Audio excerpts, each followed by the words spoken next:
മണിയൂരിൽ അതിശക്തമായ ഇടിമിന്നലിൽ വീട് തകർന്നു. മണിയൂർ പഞ്ചായത്തിലെ ചെല്ലട്ടുംപൊയിൽ കല്ലറക്കണ്ടി ഷൈജുവിന്റെ വീടാണ് തകർന്നത്.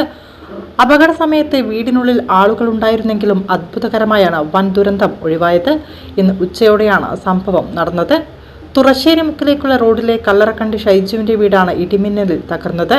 ഈ സമയം ഷൈജുവിന്റെ അമ്മയും ഭാര്യയും മകനും ഉൾപ്പെടെയുള്ള കുടുംബാംഗങ്ങൾ വീടിനകത്ത് ഉണ്ടായിരുന്നു.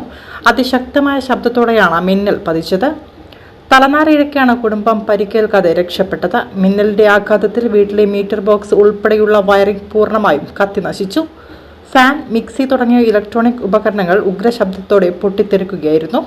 വീടിന്റെ ചുമരുകൾ വലിയ രീതിയിൽ വിണ്ടുകീറുകയും കട്ടിൽ, ജനൽ എന്നിവയ്ക്ക് കടുത്ത നാശനഷ്ടം സംഭവിക്കുകയും ചെയ്തിട്ടുണ്ട്. ഷൈജുവിന്റെ വീടിന്റെ സമീപത്തെ പറമ്പിലെ തേക്ക് മരം ഇടിമിന്നലേറ്റ് പൂർണ്ണമായും ഛിന്ന ഭിന്നമായി. 11:45, 12 മണിയോടെ അടുപ്പിച്ചിട്ടാണ് വീട്ടിന് ഇടിമിന്നലേറ്റത്. അപ്പോൾ വീട്ടിനുള്ളിലെ ഇലക്ട്രോണിക്സ് ഉപകരണങ്ങളും വയറിങ്ങും മുഴുവനായിട്ട് നശിച്ചു വരുന്നുണ്ട്. വീട്ടിന് ഭാഗികമായിട്ട് കേടുപാടുകൾ സംഭവിച്ചിട്ടുണ്ട്. തൊട്ടടുത്തുള്ള പറമ്പിലെ തേക്കിന് മിന്നലേറ്റതിന് ശേഷം ആണ് പറമ്പിലേക്ക് വന്നതും വീട്ടിന് മുറ്റത്തുള്ള എംസാൻ്റെല്ലാം കുഴഞ്ഞു മറിച്ച് ആണ് വീട്ടിനുള്ളിലേക്ക് കയറിയത്. അപ്പോൾ തറ തുളച്ചിട്ടാണ് വീട്ടിനുള്ളിലേക്ക് മിന്നൽ വന്നത്. ഭാഗികമായിട്ട് തറക്കടക്കം വീടിൻ്റെ ഡിൻഡിലിനടക്കം തകരാറ് പറ്റിയിട്ടുണ്ട്. വീട്ടിനുള്ളിലാണ് ഉള്ളത്. അപ്പോൾ ഒച്ചകേട്ട് എന്തെന്നാണ് സംഭവിക്കുന്നത് അറിയാതെ ഒച്ചകേട്ട് പുറത്തേക്ക് ഓടിയതാണ്.